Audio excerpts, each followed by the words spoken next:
Salut les sportifs. Alors une vidéo particulière cette semaine parce que j'ai reçu un message là suite à ma précédente vidéo, quelqu'un qui me demandait ok, mais concrètement c'est quoi la préparation mentale? Et je comprends la question. Du coup je me suis dit que j'allais répondre en vidéo.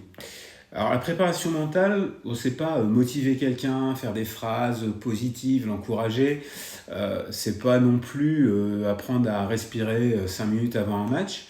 Non, la préparation mentale, en fait, c'est tout d'abord analyser comment un sportif fonctionne quand il est sous pression. Comment il pense, comment il interprète une erreur, comment il va réagir quand il y a l'enjeu qui monte, comment lui il gère sa propre motivation, comment il réagit aux différentes émotions.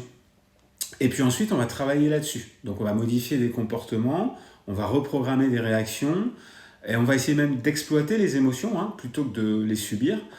Et on construit comme ça des repères solides en modifiant des croyances également. Donc c'est plutôt un travail qui est structuré, qui est complètement individualisé et dont le but c'est d'améliorer la perf en compétition, quel que soit d'ailleurs le niveau du sportif. En compète, le problème c'est pas tellement le niveau technique, parce qu'en fait vous êtes opposé à des gens qui ont le même niveau. Non, c'est ce qui se passe dans la tête le jour J, et en particulier dans les moments importants. Ça vous l'avez sans doute tous déjà vécu, par exemple quand on n'arrive pas à conclure un match. Alors souvent, on vient me voir, on part d'un facteur limitant, les gens ils ont identifié quelque chose, et puis on vient me trouver par exemple pour du stress.